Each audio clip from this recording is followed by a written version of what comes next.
Bonjour à tous. Bienvenue à notre émission du mardi 23 juin. Bonjour, Dr. Mayou. José, je me comprends plus.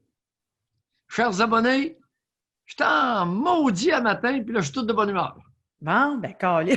Je me suis plus.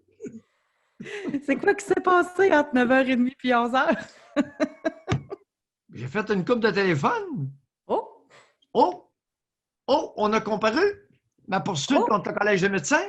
oui, oui, oui. Oui, on a comparu. Alors, il y a un bureau, puis il n'y a pas de secret là. Le bureau Clyde and Company. Maître Caroline Malo, c'est l'avocate qui est attitrée, qui a comparu pour le Collège des médecins OK. dans ma poursuite contre eux. Alors, ils étaient fermés la semaine dernière. Ça a été compliqué, signifier ma procédure. Ils l'ont su, puis ils ont tout de suite mandaté un grand bureau d'avocats de l'île de Montréal pour se mesurer à ton humble serviteur. Excellent, excellent. Ça va être intéressant à suivre. Oui, exactement. Et là, on est dans la procédure, dans ce que tu as appelé hier la poutine, Oui. la cuisine, c'est-à-dire la divulgation de mes pièces. Alors, j'ai une requête avec une liste de pièces que je produis au soutien de ma requête, de ma poursuite. Et là, j'ai envoyé copie de mes 26 pièces annexées. J'ai 26 pièces au support OK. de ma poursuite de 10 millions contre le Collège 10,4 millions contre le Collège des médecins du Québec. Mais c'est de la job, hein, pareil. Puis là, vous faites ça de votre côté, sans grand bureau d'avocat. Fait que c'est-tu une job à temps plein, ça, cette poursuite-là? Non, c'est une job à temps partiel. OK. Mais, OK. José, ça m'a causé des torts. Ça m'a fait souffrir. Je vais être obligé de me confesser. Je vais le dire en anglais pour ne pas être pas compris. I loved every minute of it. Malgré toute la souffrance, les pertes financières, j'ai de la graine de plaideur. On le sent lorsqu'on a de la graine de quelque chose en soi. Oui. Mon père était commerçant d'animaux. Il a été encanteur. Tu sais, il y avait un encan à lui, puis c'est lui qui encantait. Fait que, il y a quelque chose, là. Il y a un atavisme qui traîne en moi. Moi, selon moi, vous auriez peut-être un très bon boxeur aussi, là. Hein? Vous Non, avez de la graine de combattant, de guerrier. non, non. José, il faut que je te raconte quelque chose. Chers abonnés, 1 minute. À 9 ans, les Mathieu avaient eu des gants de boxe, une vieille paire de gants de boxe. Et là, on avait tous essayé ça. Il y en a un, je mets les gants, il y en a un autre qui met les gants, puis il me donne un coup de poing dans le visage. J'ai enlevé les gants et j'ai jamais retouché à ça. Ah? Vous avez peur de vous? À 9 ans, 9 ans et demi, c'était durant l'été, je devais avoir 9 ans et demi. J'ai senti que je n'acceptais pas qu'on me touche.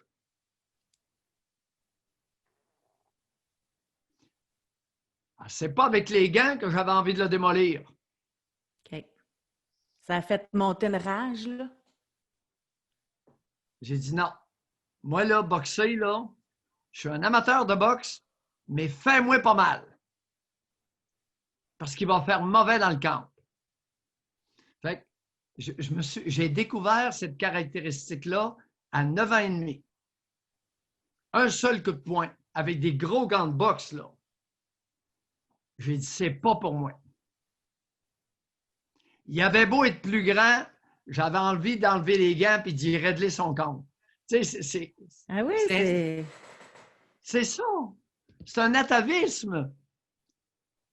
J'ai quelques-uns de mes oncles, mon père et ses frères, ne tolèrent pas qu'on les touche. Ils peuvent être dangereux. Alors, un atavisme, c'est une caractéristique dont on hérite sur le plan génétique de nos ancêtres, de nos ascendants. Bon. Atavisme? Oui, atavisme. OK. Non, non, j'en ai une couple qui sont pas drôles, José. Et je sais d'où ça vient. Ça, c'est comme, là, tu sais, entre hommes, des fois, ou même une femme, là, elle te pogne ici, là, tout là. Et il y en a qui viennent sans connaissance, mais ça en fait partie, là. Ils se font comme rentrer dans leur bulle. Vous savez, l'image, là, tu sais, ils touchent, là. Ils viennent te... Et t'as de barouette. Non, non. Oui, ça C'est ne bon. paraît pas, mais touche pas sur certains pitons parce que la grosseur de l'autre n'a plus d'importance. Bon, alors, ceci étant dit, Oui, hey, j'étais de bonne alors... humeur. Ben oui! C'est bon. Comment on a dérapé là-dessus? Vous étiez de bonne humeur. Là, après ça, on a parlé de votre poursuite, quand vous étiez un Ah! guerrier, un boxeur. Puis Ah, que... c'est toi, là! Non, non, non. C'est OK, ça, OK. Alors, de c'est ça. fil en aiguille. Non, Exactement. OK. Oui. Alors Mais aujourd'hui, dans notre émission, oui, j'ai lu une demande de la part d'une de nos abonnées. Et elle m'a écrit parce qu'elle voulait qu'on aborde le sujet. Puis oui. elle, de la façon qu'elle l'a amené, là, elle dit, ça serait-tu possible de parler de la dépendance affective et le sentiment de rejet lorsque conflit avec le conjoint? Ça me ramène d'anciennes blessures. Fait qu'aujourd'hui, j'ai tout pris ça ensemble, puis j'ai appelé ça « Est-ce que l'insécurité fait partie de votre vie? » Mais on va l'élargir. Tu sais, oui, ça peut être insécurité affective, financière, de toute sphère. Donc, dès maintenant, là, j'ai vu qu'il y en avait encore des nouveaux qui sont arrivés avec nous aujourd'hui. Bienvenue. Alors, pour pouvoir participer à l'émission, vous cliquez sur la main, je vais activer votre micro et de cette façon-là, vous allez pouvoir placoter avec nous, témoigner, nous donner vos commentaires. Donc, voulez-vous, j'ai préparé une question sondage. Donc, on peut peut-être commencer directement comme ça pour savoir si au niveau affectif, mais on peut peut-être l'expliquer avant. Tu sais, souffrir d'insécurité affective, là, ça atteint. Moi, ce matin, je pensais que ça atteignait plus de femmes que d'hommes. On va le Non, vérifier, non, mais non, vous non. pensez que c'est pas mal Oui. partagé. Alors, un peu, chers abonnés, là, on va faire attention. Oui. L'insécurité dans l'intimité n'est pas le propre des femmes. C'est le propre des êtres humains. Cependant, ça se manifeste différemment selon les individus et selon le genre. L'homme insécure, signe objectif, bande, bande pas. Alors, fragilité érectile, perte d'érection facile, traduit une insécurité dans l'intimité. Surveillance de l'autre, questionnaire, suivre l'autre, peuvent être des signes d'insécurité dans l'intimité, dès qu'il y a rapprochement. Chez les femmes, compte tenu du fait que la majorité des femmes ne savent pas, ne sentent pas quand elles sont lubrifiées. La lubrification chez la femme, c'est l'équivalent de la réaction érectile chez l'homme. Bon, alors l'homme, lui, il bande. La femme, lorsqu'elle est excitée, comme l'homme peut l'être, elle lubrifie au niveau vaginal et vulvaire. Alors, compte tenu qu'un gros pourcentage de femmes ne le sentent pas, elles ne le savent pas. Bon, si elles ont un problème de ce côté-là ou pas.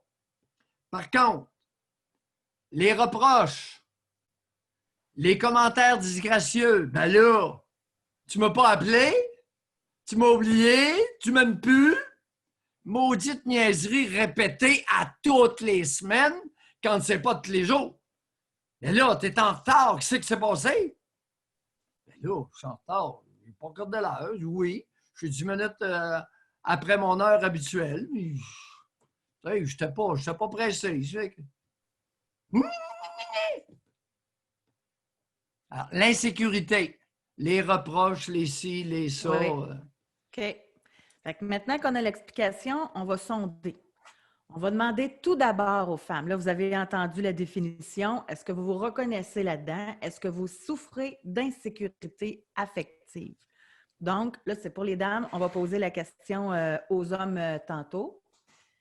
Puis à partir de ça, ben, si vous en souffrez, ça va être intéressant de lever votre main pour nous en parler, pour qu'on puisse fouiller d'où ça vient aussi. Oui, exact. Qu'est-ce que ça amène de. C'est pas du positif que ça amène dans une vie normalement. Oui. Mais, ouf, je suis surprise. Je l'avoue, là, je suis très surprise. Je vais laisser les femmes voter encore. On va attendre, oui, parce que... Oui, ça vaut la peine, là, parce que... Alors, dans notre auditoire d'abonnés, c'est tout de même un public biaisé, c'est un public restreint. Maintenant, ils font partie de la collectivité aussi. Exactement. Ça peut donner des indices. Alors, oui. Alors, Doc, oui. 76 des femmes souffrent d'insécurité affective. Chez nos abonnés. Je ne pensais pas que c'était élevé comme ça. OK. Bon, ben, je pense qu'il était temps qu'on fasse cette émission-là. Eh boy, oui. OK. Ben, j'ai toujours dit que le Québec haïssait les enfants. Tu sais qu'il y a un lien, là. Alors, messieurs, soyez honnêtes, s'il vous plaît. Alors, trouble de piscette, surveillance, questionnaire, toutes ces patentes-là. Là. Soyez honnêtes, s'il vous plaît. Ouais, laissez votre orgueil de côté. Là. De toute façon, c'est même encore, je le répète, là, c'est totalement anonyme. On ne sait pas, même nous autres, là, on ne le sait pas. On ne peut pas les fouiller, voir lui, il a répondu ça. On n'a aucune idée. Là. OK. Donc, je laisse encore quelques secondes. OK. Alors, du côté des hommes, il y a 52 des hommes qui ne souffrent pas d'insécurité, mais il y en a 48 C'est 1 sur 2, là. OK. Bon, ben, je suis vraiment contente qu'on aborde ce sujet-là. Messieurs, merci. Merci pour la franchise. Alors, 1 sur 2, avoué. 1 sur 2, c'est reconnu. Maintenant, chez les hommes, comme j'ai mentionné, c'est moins évident. C'est beaucoup plus enrobé. Beaucoup d'hommes sont soit orgueilleux ou narcissiques. Alors, de l'avouer, là, c'est 1 sur 2, avoue. Être insécure dans l'intimité. Là, j'ai actionné le micro de Alex. Oui. Alors, Alex, si vous voulez nous parler, vous êtes maintenant le bienvenu. Bonjour. Bon matin. Alex. Bon matin, Alex. Donc, on peut commencer par des choses de la vie en général. Je n'aime pas intervenir avec les gens. Par exemple, si je vais faire une activité, je vais essayer le plus possible. Ce qui me cause problème dans la vie, c'est qu'il n'y a pas de protocole établi dans la majorité des cas. Moi, par exemple, quand je vais faire une activité, j'aimerais bien qu'il y ait une affiche avec toutes les étapes qu'on doit suivre pour faire cette activité-là et qu'on n'ait pas nécessairement besoin de demander la permission ou de payer quelque chose à quelqu'un. Tu veux faire l'activité, tu lis la procédure, tu la fais et tu retournes chez toi, c'est tout. Le fait de devoir interagir avec des gens, ça me cause problème. Donc, quand, par exemple, je vais faire quelque chose, si je dois demander la permission à quelqu'un, je vais changer d'idée ou je vais faire autre chose à la place. Dans les magasins, c'est comme ça. Par exemple, s'il y a un défaut, il y a quelque chose qui est brisé, à la place d'aller demander la permission à quelqu'un ou d'aller voir quelqu'un pour le consulter, je vais même parfois rester avec un item qui est brisé à la place d'aller demander à la personne à qui de droit de le réparer ou de faire valoir une garantie, par exemple. J'ai pas envie d'interagir avec cette personne-là. Je vais garder mon appareil, mon affaire brisée. Au pire, je vais essayer de le réparer moi-même, mais j'ai pas le goût d'agir avec eux. Okay. J'ai pas le goût qu'ils me présentent leur refus advenant le cas. Même si ma demande est légitime, j'ai pas envie qu'ils refusent ma demande. Donc, au pire, je vais juste pas leur demander. Alex? Oui? J'ai pas le goût d'un refus. Est-ce que ça vous rappelle quelque chose? Sûrement, quand on parlait la dernière fois, est-ce que ma mère m'a souvent dit non quand j'étais jeune? Toutes les fois qu'elle m'a dit non, c'était un refus à une demande, même si la demande était légitime. Ouais. Comme on disait la dernière fois, comme on avait demandé à Kevin la question, quand est-ce que les pères ont demandé à leur fille une question, leur fille leur a dit non. Leur fille leur a dit non. La question, c'était légitime que la fille dise non au père, mais souvent on a puni la fillette parce qu'elle a dit non. Ou on l'a réprimandée, ou en tout cas. Le père demande à sa fille d'être embrassée sur la bouche. La fillette refuse.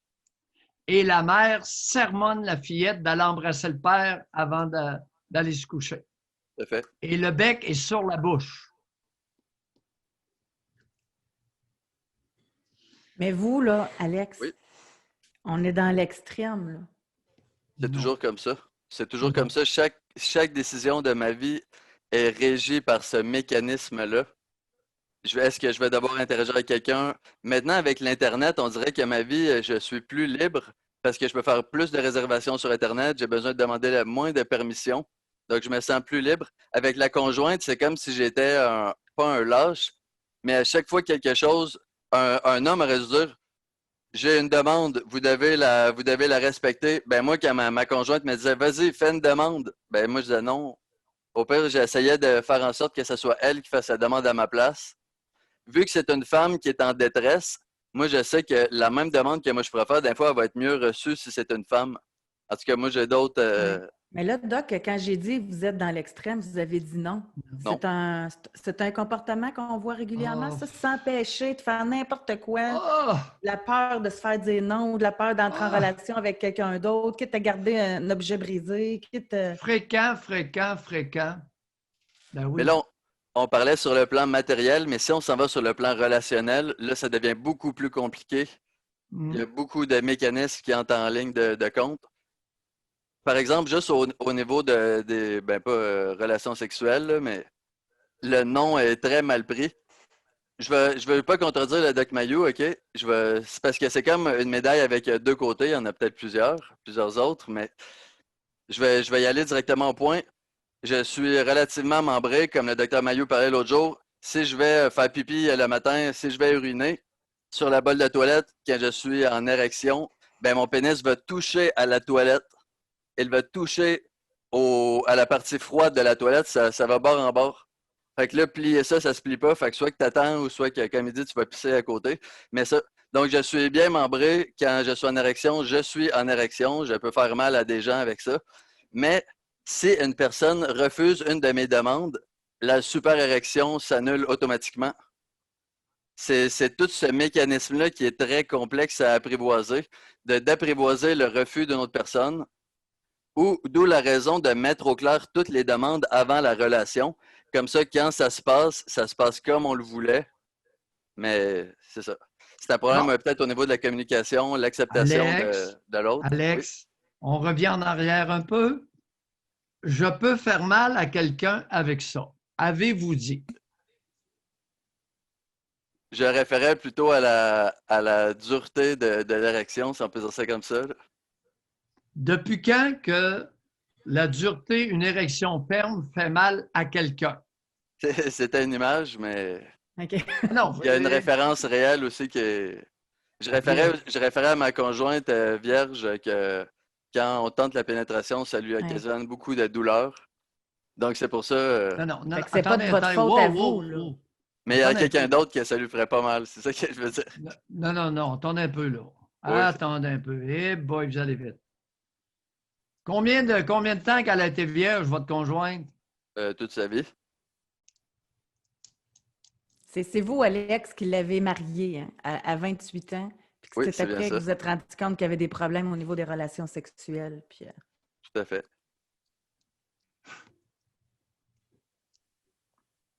Grâce à votre mère, vous vous êtes mis à votre insu dans une situation épouvantable.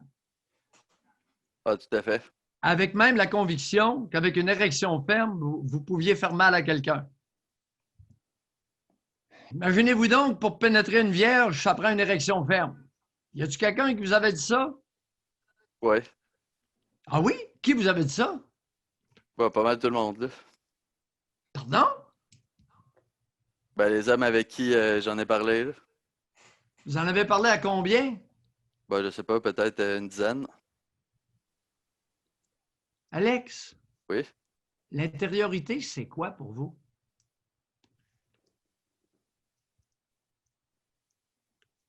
Bon, ça peut être beaucoup de choses. le masculin, c'est quoi pour vous? Agir comme une gonzesse, d'aller se lamenter à 10 hommes? Pas masculin, ça, là. Parlez-nous de la masculinité de votre géniteur. Bon, mon père est homosexuel, je sais pas où est-ce que vous voulez aller avec ça exactement, là, mais Aïe, aïe, aïe. Aïe, aïe, aïe. Quand ça va mal, écoutez, il y a quelqu'un qui a dit à un moment donné qu'un grand malheur survenait rarement seul. Aïe, aïe, aïe, aïe, aïe. Alex, vous êtes rendu à quel âge, là? qu'est-ce que vous voulez dire par je soupçonne un mensonge ici, Non, non, auditeur? non, non. Oui, Non, non, pas un mensonge. Un grand malheur arrive oui. rarement seul. Non, Moi, non. j'ai 34 ans. Vous avez 34 ans. Jusque à quand allez-vous vous confier comme une gonzesse à des hommes qui vous entourent? En passant, c'était pas vraiment une confession, c'était eux qui me parlaient. On parlait de la vie, eux, c'est des hommes qui ont une femme, ils ont des enfants. Là, ils disaient, puis toi, avec ta conjointe, est-ce que c'est le fun sexuellement? Là, je leur expliquais que la sexualité n'était pas très. Alex, C'est à ça dont vous faites allusion, y a-t-il une différence entre un homme et une femme? quand même, oui. Vous avez manqué de maudite belle chance de vous taire et de vivre votre intériorité à l'intérieur de vous. On a Ça, payé c'était votre problème avec votre conjoint. il y a des choses qui sont plus intimes, qui doivent se garder intimes. Ah oui, ouais. Les maudites mamères là, qui vous entourent, là. Merci, C'est Alex. d'apprendre aussi à détecter ça. Et quand ça arrive, on garde les choses pour soi. Dépendamment, exactement. Oui. Mais c'est d'apprendre à le faire. Intima, c'est intime entre deux. C'est ça aussi qui m'a été reproché par ma conjointe. Votre grosse graine, là, puis l'hymen de votre conjointe, là, c'est entre vous deux. Puis s'il y a un problème, ça va être un ou l'autre, un et l'autre, avec un médecin ou un spécialiste de la question. Pas de sicu du coin de la rue. Ouais, je comprends. Bye, Bye, Alex. Alex. Merci beaucoup. Bien. Merci. C'est un bon message à passer à tout le monde. J'en reviens pas. C'est pas comme ça qu'on règle des problèmes.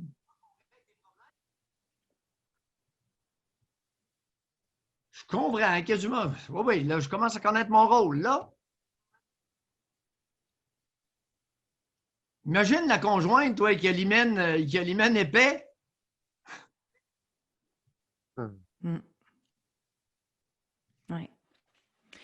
On a Beware of Me qui veut nous parler. Alors, son micro est actionné. Bonjour à vous. Oh, là, il faut... C'était-tu une erreur? Parce que là, ici, vous aviez actionné votre micro, puis là, vous venez de le refermer. Alors, je sais que vous commentiez sur le chat tantôt. Si c'est une erreur, faites juste de le dire là, pour que je sache si vous voulez nous parler ou pas. Oui, allô? Ah, d'après moi, il y a une difficulté avec son micro. Donc, là, on a des gens qui pourraient vraiment s'entretenir avec nous. Ici, on a 76 % des femmes qui se sont dites qu'elles étaient insécures au niveau affectif et un homme sur deux. Donc, vous pouvez lever la main. Ça vient d'où, ça? Et jusqu'où votre insécurité? Moi, je pense même qu'il y a des gens qui sont tellement insécures qu'ils s'empêchent d'entrer en relation avec d'autres parce qu'ils se disent « je suis plus heureux seul que si j'étais avec quelqu'un d'autre à être insécure tout le temps ». Définitivement. Alors, c'est une cause de fin de relation et c'est une cause d'abstention de relation. C'est une cause de fréquentation de scope et c'est une cause de relation d'un soir. Ah, la fameuse expression, la peur de l'engagement, là. Fait que ça en fait partie directement. Ben oui, tout ça. À des problèmes particuliers, il y a parfois un ensemble de réactions à l'intérieur d'un genre ou entre les genres. C'est pour ça que c'est pas simple Puis quand vous dites, parce que ce matin en réunion, je disais, il y en a qui rendent les autres malheureux aussi, puis que ça peut amener des séparations. Tu sais, exemple, là, je disais, j'avais mal utilisé l'expression, mais je disais, de par sa propre faute, il sabote la relation. De par sa propre insécurité, il sabote la relation. Mais là, vous dites, non, non, est-ce que c'est entièrement sa faute? Donc, il faut remonter plus loin. Ça vient d'où cette insécurité-là? Y en a-tu, je le pose la question, y en a-tu qui le savent d'où ça vient, votre insécurité? Êtes-vous capable de le nommer? Êtes-vous capable de pointer du doigt la personne ou la source de votre insécurité? Parce que ça doit être différent pour chaque personne Exact. ou il y a un lien commun? Non, non, bon, la plupart des individus qui sont insécures de façon acquise, c'est-à-dire que ça ne fait pas partie d'eux d'être des insécures, que ça a été acquis pendant une période déterminante qu'on appelle l'enfance. Il peut y avoir des séparations, des dynamiques de séparation, des chicanes de parents, toxicomanie de parents. Écoute, il y en a des causes, là. Okay. Ils peuvent vous rendre des enfants insécures pour la vie et être un déterminant négatif dans leur intimité pour toute leur vie, José. On a Femme 32, elle dit, moi, ça me vient d'une mère froide. Oh, appelez-nous! Appelez-nous, on va parler du frigidaire. Okay. Là, on a Jean-François qui est avec nous. Bonjour. Boy, trop facile à dire, ça, là. On vous écoute, Jean-François. Bonjour, on vous entend bien. Bon. Moi, j'ai vécu une situation d'insécure, mais disons que j'ai été abusé sexuellement quand j'étais jeune. Et ça fait depuis... La personne a été condamnée en 99, a été condamnée à 2 ans moins un jour en prison carcérale. Oui. Et moi, je travaille dans un CHSLD à Montréal. Et la personne qui était mon abuseur, je l'ai retrouvé sur mon lieu de travail. J'ai tombé face à face avec lui. Je ne l'ai pas connu parce qu'on était tous masqués.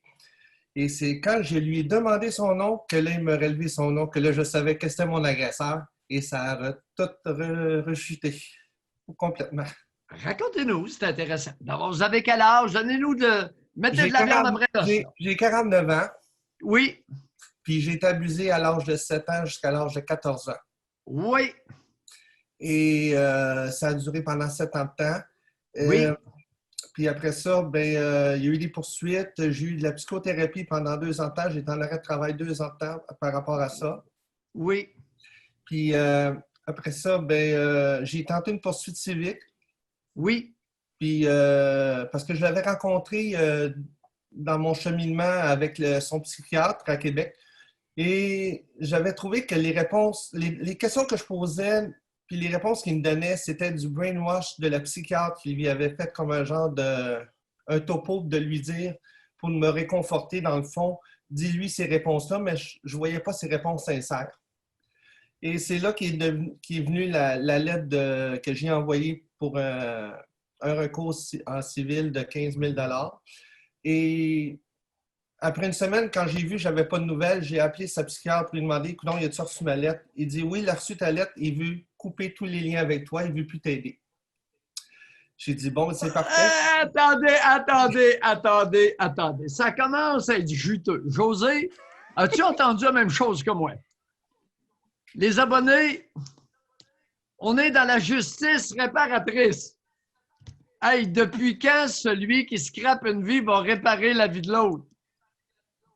Jean-François, quel âge avait l'abuseur, le genre et le lien?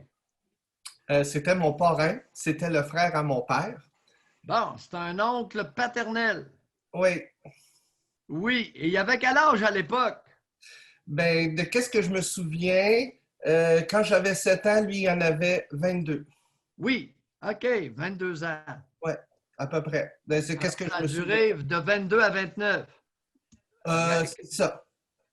Un homme hétéro ou homo? Disons que il y a eu une femme qui a eu un enfant.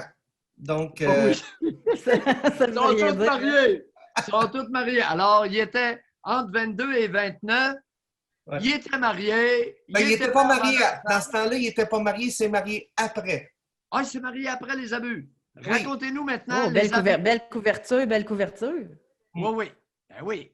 Racontez-nous les abus.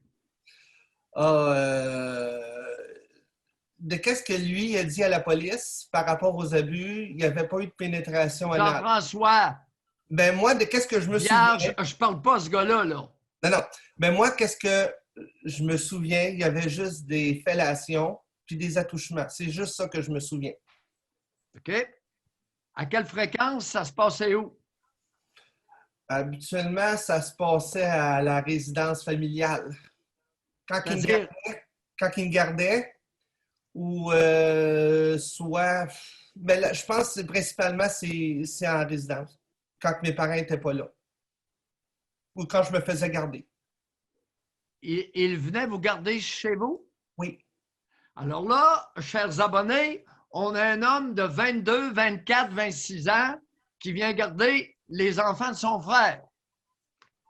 Est-ce qu'on a bien compris? Mm-hmm. Puis les fellations, c'est lui, vous fellationnez votre pénis ou vous fellation sur lui? Les deux. Les deux. Bon, fellation réciproque. Oui.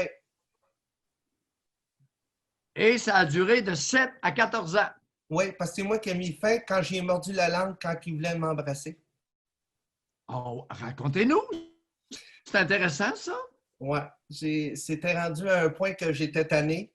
Puis, un moment donné, il voulait faire d'autres choses. Puis, j'ai dit non, on va juste s'embrasser, c'est tout. Puis, j'ai trouvé l'occasion. Attendez. Il voulait faire autre chose comme quoi? D'après moi, c'était encore des attouchements et des fellations. Ah, il voulait répéter la même chose. Oui. OK. Puis vous étiez tanné de quoi? Ben, parce que là, je voulais avoir quelqu'un de mon âge et non pas quelqu'un de plus vieux. OK. Vous étiez tanné. Ouais. Je m'excuse de poser la question, Jean-François. C'est délicat, là. J'ai une question délicate à poser. Là. Allez-y. Savais-tu dire qu'avant ça, vous n'étiez pas tanné? Ben, moi, j'ai toujours perçu ça comme de la normalité. Mm-hmm. Moi, je trouvais ça normal, qu'est-ce que je faisais. Ben oui. Okay. Ça a duré 7 ans. J'ai été habitué à ça à 7 ans. Moi, je ne connaissais pas avant, c'était quoi? Oui. C'est sûr que pour moi, c'était quelque chose de normal. Mais Jean-François, oui. Votre orientation sexuelle? Je suis homosexuel. Bon. Maintenant, qu'est-ce qui s'est passé à 14 ans pour que vous en ayez assez des activités sexuelles avec votre oncle? Il s'est passé de quoi, Jean-François?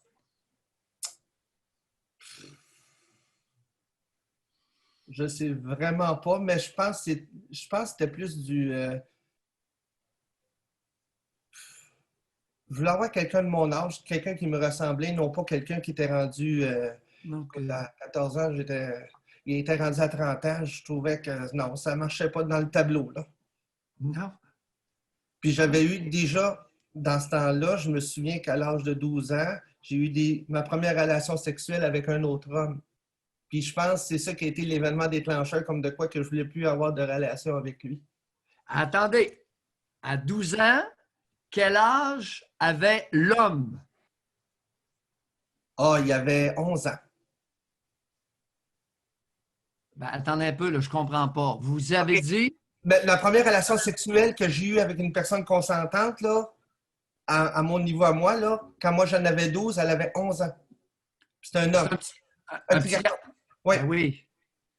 Mais c'était plus de la découverte là, de Jean-François, pourquoi vous dites un homme alors que c'est un enfant? Je voulais dire un homme. C'était pas une fille, c'est ça. Je voulais dire que c'était pas une fille, c'était un gars. C'était un garçon. Un garçon. Oui. Un petit gars. Oui. Et qu'est-ce qui est arrivé avec le petit garçon? Racontez-nous ça. Ça a été juste une expérience d'un soir, c'est tout, là. Non, comment? Oui, ça n'a pas été plus loin ça paraît que vous avez fait de la psychothérapie, vous. Alors, on recommence. Qu'est-ce qui est arrivé Hey, une expérience d'un soir avec un garçon d'11 ans. Non, non. Qu'est-ce Non, qui est ben, arrivé? Ça s'est passé où? c'était dans une tente, là. On couchait à l'extérieur. C'était un soir d'été. Oui. Et la tante était tentée où? Dans la cour en arrière de la maison. Bon. Et ce petit garçon-là, c'était qui par rapport à vous? Ah, c'est un de mes amis d'enfance. C'est un ami que vous aviez invité Ouais, sous la tente. ouais. Et puis, qu'est-ce qui est arrivé là, comme activité sexuelle? Ben, on discutait de choses de la vie. Tout ça, puis à un moment donné, on a commencé à se toucher, puis là, à se faire des expériences. Puis ça a commencé comme ça. Puis Oui. c'est Se juste se faire des expériences. Quel genre d'activités sexuelles qui ont ben, eu lieu entre vous et le petit gars? des attouchements, du touche-pipi, comme on appelle là, dans le temps. Puis c'est ça. Est-ce qu'il y avait eu fellation? Non, il y a seulement eu masturbation. OK.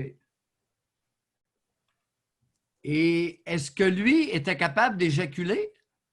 Non. Non, il n'y a pas d'éjaculation à 11 ans. Moi non plus, d'ailleurs. Bon. Mais il y avait eu érection. Oui, ça oui. Bon. Puis ça a fini comment? Vous vous êtes masturbé une secousse, puis c'est resté C'est comme ça. ça? Oui, ça l'a terminé comme ça. Bon.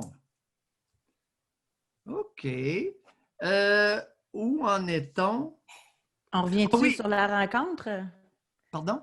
On revient-tu sur la rencontre quand il a rencontré Mais j'ai son dit, oncle? moi, c'est ça que je me pose. Est-ce que c'est normal que je resubis encore tout l'événement auparavant le revoyant sur mon lieu de Ben travail? oui, ben oui. Attendez un peu. Là, on a beaucoup de données. Alors, le type, il y a 15 ans de différence avec vous. Oui, Vous avez 49 oui. plus 15. Il y a Alors, 64 ans. il y a 64 ans quand vous le revoyez. Oui.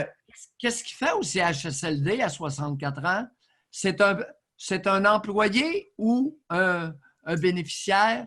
Non, non, vous savez, là, le gouvernement a demandé de l'aide aux gens Oui. pour contribuer. Des Ah, il est bras, venu oui. aider. Oui, oui. Et ça a donné qu'il s'est inscrit, puis il s'est retrouvé au CHLD où je travaille. Mais ça a été une coïncidence. Oui, oui. OK. À titre d'employé, à titre de bras, comme les a appelés Legault. Ouais, ben, les aides de service qu'ils appellent. OK. Ah, Ça faisait une là, couple de fois que je le remarquais, mais il y avait des ressemblances similaires à quelque chose que j'avais vu, mais il y avait toujours son masque. Donc, j'avais de la misère à la reconnaître. Et Oui. c'est quand j'ai su son nom Ah. que là, Est-ce que lui a su le vôtre? non, il n'y a pas eu le temps. Pourquoi? Parce que je suis parti au grand galop. Vous êtes en allé où? Ben, je suis parti dans mon secteur. Moi, je travaille dans le secteur alimentaire. OK. Et les gens ont vu qu'il y avait quelque chose qui s'était passé, mais je n'ai pas voulu le dire. Puis, je suis allé voir mon assistante-chef que j'y ai conté l'histoire, puis les bras y ont tombé. Ouais. Et Jean-François, il y a une psychiatre qui a voulu faire la comique à Québec, Ouais. qui était la psychiatre de notre ami, entre guillemets. Mm. Elle vous convoque à son bureau, avez-vous dit? Et là, c'était à titre de quoi? Est-ce qu'on est dans une histoire de justice réparatrice?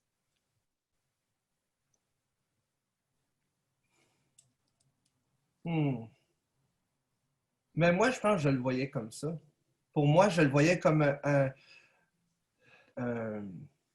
genre de... Comme essayer de boucler la boucle, là. Je ne sais pas comment dire ça, mais... Boucler quelle boucle? Ben, Le gars, je voulais mettre oui. un terme à cette histoire-là pour les... Parce que dans le fond, ça me causait beaucoup de tort, mais j'ai remarqué que ça, en espérant d'aller le voir, de faire répondre à mes questions, puis d'avoir des réponses, que j'aurais dit, bon, Bon, enfin, OK, allons-y avec les questions. Quelles questions vous aviez à lui poser?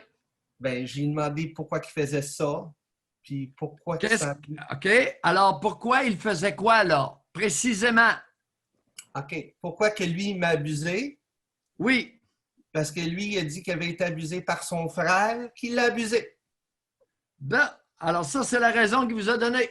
Ouais. Puis qui Est-ce était qu'il pas vous a content. dit qu'il aimait beaucoup votre petite graine pas de poêle? Non, non, il ne l'a pas dit, c'est sûr. Hein, pourquoi qu'il ne l'a pas dit? Parce que sa psychiatre est à côté de lui. Ben là, D'autant plus. Mhm. et Jean-François, pourquoi un gars de 22 ans abuse d'un enfant de 7 ans? Je le sais vraiment pas. Ben voyons, commande là! Hey, on est rendu à 50 ans! Je le sais, mais sauf que Maudit niaisage, voyons! mais dans ma tête à moi, on n'abuse pas d'un enfant. Pas ça le point. Pourquoi un 22 ans fait des choses sexuelles avec un enfant de 7 ans?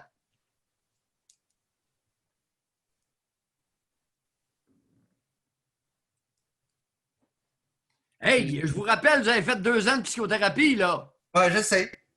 Ça paraît, on s'enlève les doigts dans le nez, mon Jean-François. Ben oui, je sais. Je sais pas pourquoi il est attiré par les petits gars, c'est tout. Non, oui, vous êtes sur la bonne voie. Qui plus est, allez-y. Ben, d'après moi, il refoulait sa pédophilie, c'est tout. Puis il Non. ne voulait pas l'admettre. C'est donc bien compliqué. Un homme de 22 ans abuse d'un enfant de 7 ans parce que ça l'excite énormément sexuellement. Ouais. Est-ce que c'est une phrase que vous avez déjà entendue dans votre vie? Oui. Êtes-vous capable de la répéter? Oui, ben, c'est ça. Je devais l'exciter au bout. Merci! Ah. Pendant 7 ans! Ouais. Alors, vous étiez objet de convoitise sexuelle, l'objet d'une convoitise ardente de la part d'un homme adulte pendant 7 ans. Ouais. C'est quoi comme expérience pendant 7 ans d'être objet de convoitise sexuelle ardente de la part d'un adulte? En tout cas, on perd beaucoup d'estime de soi. Jean-François, je comprends votre réponse, mais c'est pas la bonne. Ouais, je sais. Non, mais c'est ça qui doit être le plus José. difficile, c'est la bonne réponse. Ouais. José, écoute, Jean-François, vous avez été 2 ans en psychothérapie. Si bol, ça fait combien de temps qu'on a commencé ensemble, là? 20 minutes? Ouais, à peu près. Hey, 2 ans de... Vous avez fait quoi en psychothérapie? Racontez-nous ça. Moi, je suis découragé. Ah, écoute, moi-même, je suis découragé parce que je pense que ça ne m'a rien donné. Ça m'a amené au même point. Mettons que vous réfléchissez à la question du doc, là. Ouais. Auriez-vous une autre réponse? Parce que je suis vraiment là, mêlé dans ma tête là, depuis cet événement-là, depuis qu'est-ce qui est arrivé. Je comprends. Je comprends que vous êtes mêlé, vous n'êtes pas capable de vous dire la vérité. Pourquoi un enfant de 7 à 14 ans? Qu'est-ce que c'est comme expérience d'être convoité ardemment par un adulte pendant 7 ans? Ben, je pense que j'ai comme l'impression que, je sais pas, mais on dirait qu'il a découvert mon homosexualité, puis là, il a voulu en profiter, puis il savait que je ne dirais pas non. Bon. Là, on s'approche de quelque chose. Il a senti un intérêt, le cibole. Ouais.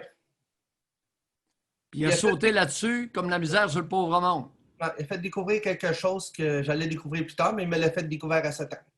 Ouais. Puis il l'a exploité. Ça, c'est ça. Oh! On commence à jaser entre adultes, mon homme. Ouais.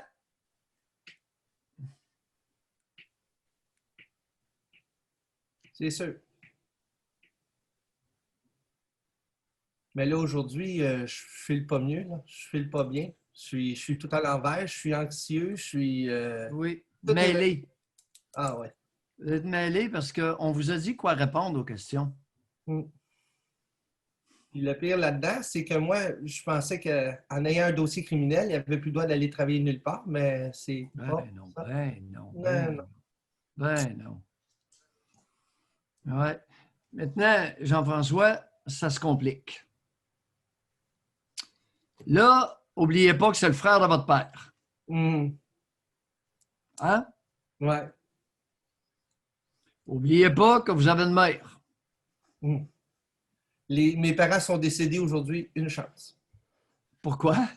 Ben, ma mère est décédée d'un cancer, puis mon père est décédé d'une embolie pulmonaire. Donc, Oui, oui, mais pourquoi dites-vous Ouais. une chance qu'ils sont décédés? parce que de me voir aujourd'hui dans l'état que je suis sûr qu'ils ne seraient pas contents encore. Attends, expliquez-vous. Ah, OK. Parce que quand ça s'est dévoilé, cette histoire-là, en 99, mes parents n'étaient pas au courant. Ils l'ont su par quelqu'un d'autre. Pourquoi je ris, Jean-François? Ah, j'en doute. Je suis rendu à ce point prévisible. Oh oui. Pourquoi je ris? Mais vous doutiez peut-être que mes parents le savaient. Et calvaire.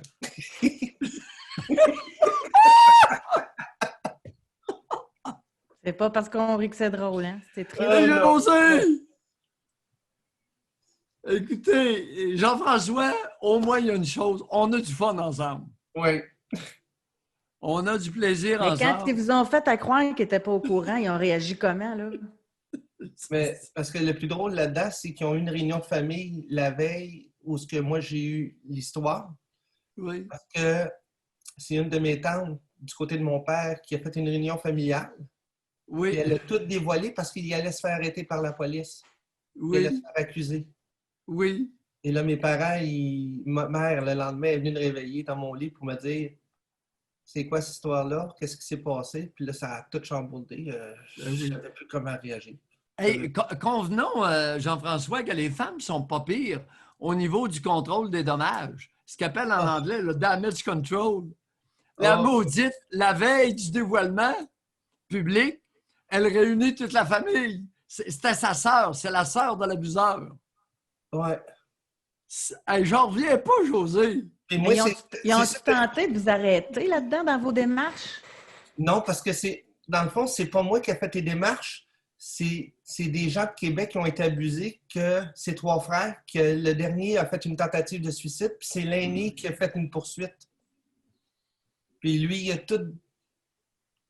a tout pitché son sac pour dire qui avait abusé. Puis j'étais dedans. Oh! Il pensait de refaire une autre vie ailleurs parce que lui, il a déménagé. Quand moi, j'avais 14 ans, il est parti vivre ailleurs. Puis en voulant faire une autre vie, mais ça n'a pas marché son affaire parce qu'il en a abusé de trois autres dans la région. Jean-François, il y a quelqu'un que je connais qui a dit quelque chose il y a longtemps, 30 ans. Pédophile un jour, pédophile toujours. Ah, moi aussi, je le crois. Maudit Mailloux! Mais là, Jean-François, là, avant qu'on se quitte, Ouais. comment vous expliquez tout ce bouleversement-là? Là? Vous le savez que c'est pas vous qui êtes dans le tort, vous le savez à qui vous aviez affaire. Puis là, vous retombez aussi bas. C'est ça que vous nous avez dit tantôt, vous avez rechuté, c'était ça vos mots. Ouais. Là? Ouais, Comment vous expliquez ça, cette rechute-là? Parce que moi, j'ai encore de la misère à vivre avec cette situation-là pendant que lui fait la belle vie aujourd'hui. Ah oui. La personne qui est accusée a plus de privilèges que la personne qui est abusée. C'est ça que je déplore. C'est ça que je déplore. Ben oui. Puis en plus, avec la complicité, la tante qui veut protéger tout le monde, la psychiatre qui se fait médiatrice, aïe, aïe, aïe, aïe. Mais à sa sortie de prison, là, la famille, elle l'a-tu bien accueilli, votre oncle? C'est comme si de rien n'était ou bien il y a eu un froid? Je vous dirais, le un tiers l'a rejeté, mais les deux tiers l'ont pris comme victime. Oh. C'est pas ça qui vous fâche le plus là-dedans? Ah, c'est sûr que ça me fâche. Ça me révolte. Alors, Jean-François, vous êtes tout mêlé. Vous êtes enragé. Vous êtes frustré. Et tout ça légitimement. Eh bien, elle est bonne en maudit. En 1999, votre mère vient vous annoncer que, ben là, on ne s'était jamais douté de ça. Ça a seulement duré 7 ans. Il y a de la tarte au pied carré au Québec. C'est pas diisible. Ah, c'est des complicités. Oui, exactement. Puis au niveau relationnel, maintenant, Jean-François, ça va-tu bien? Est-ce que vous avez été capable de rencontrer quelqu'un, Il faut d'établir... vous le dire, j'ai essayé. Puis la seule relation qui a duré, c'est 2 semaines, je n'étais pas capable. Je suis resté célibataire. Je ne suis pas capable de vivre en vie commune. OK. Puis la sexualité, on assouvit ça comment? Je vous dirais, quand j'étais plus jeune, j'avais des relations d'un soir et ça finissait là. Mais là, aujourd'hui, la poignée me satisfait amplement. Bon, les poignets ont épaissi et ça vous fait grand bien. Êtes-vous, au niveau, là, vous travaillez, vous avez travaillé en CHSLD, dites-vous, êtes-vous encore actif sur le milieu du travail? J'essaie, mais c'est difficile. Parce Pourquoi? que j'ai toujours l'impression qu'il va revenir. Même s'il a été comme écarté, parce que l'employeur l'a écarté du site, mais j'ai toujours l'impression qu'il va revenir faire son tour. Jean-François, à votre connaissance, est-ce qu'il est encore actif sexuellement avec des enfants? À ma connaissance, non, mais laissez-moi douter. Écoutez, un énorme merci, Jean-François. Oui. Quel tour de piste vous nous avez fait faire. Merci beaucoup. La réalité, c'est cela, José. Bonne chance, Jean-François. Mais merci beaucoup. Merci. Non, c'est nous qui vous remercions. Oui. Bye. On a des témoignages uniques. Mais ça.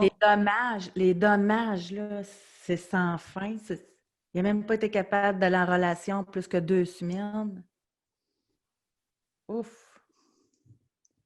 On n'utilise pas les abonnés, la sexualité de jeunes enfants. Que vous soyez le parent, un proche, le grand-parent, le voisin,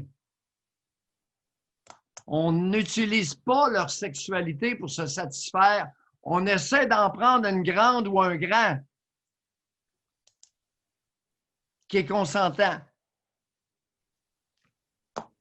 Aïe, aïe, aïe.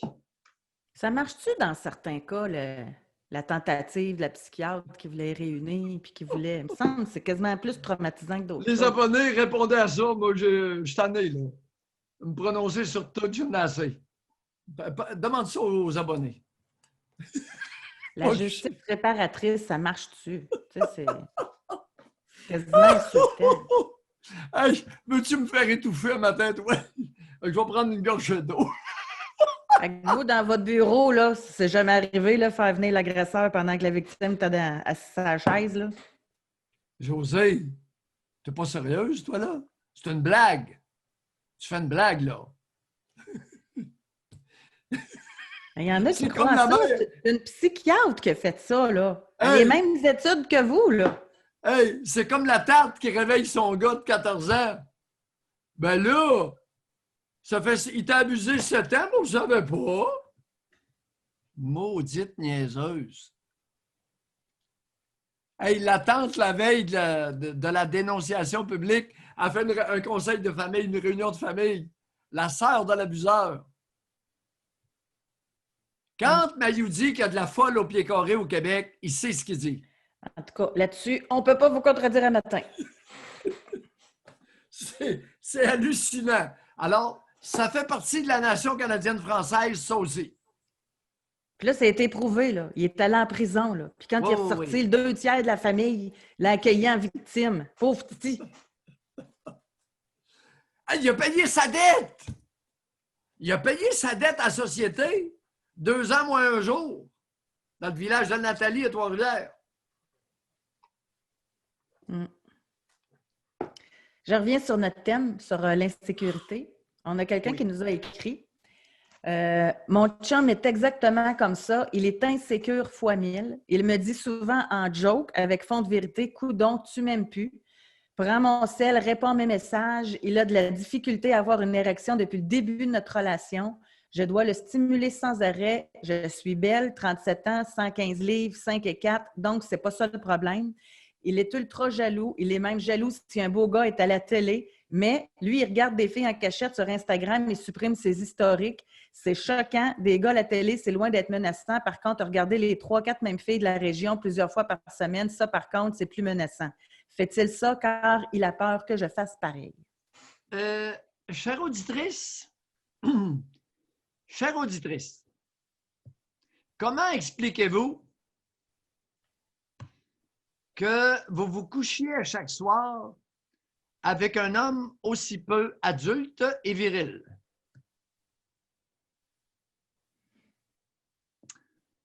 Au lieu de regarder la couleur de l'herbe dans le champ du voisin, vous auriez avantage à regarder la couleur de votre herbe dans votre champ. Conseil gratuit en passant.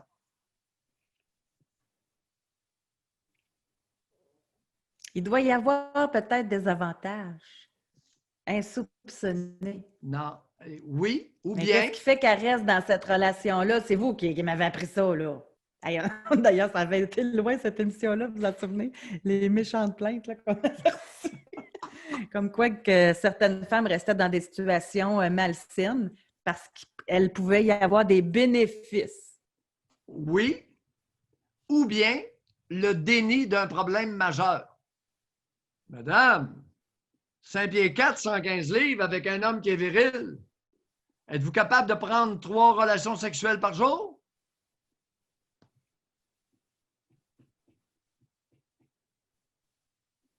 Ah Il y a des hommes allumés d'un âge moyen qui, avec une 5 pieds 4, 115 livres, n'auraient aucun problème à lui rendre service, entre guillemets, minimalement 2 à 3 fois par jour. Alors aujourd'hui, on a beaucoup de choses à réfléchir suite à cette émission.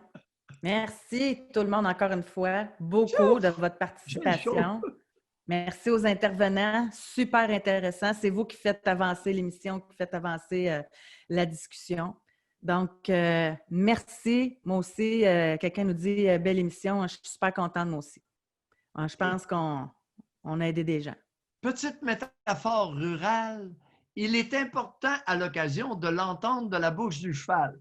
Un cheval, ça ne parle pas, mais c'était une expression fréquente que j'entendais quand j'étais jeune. De l'entendre de la bouche du cheval. Exact. Alors, ça à demain, ça a une valeur, a une valeur indéniable. Ah, vraiment. Alors, on n'est pas en congé, là. On est là demain, donc soyez-y vous aussi, là. Je vois un nombre de participants, je veux qu'on soit autant. Bye bye. Bonne journée.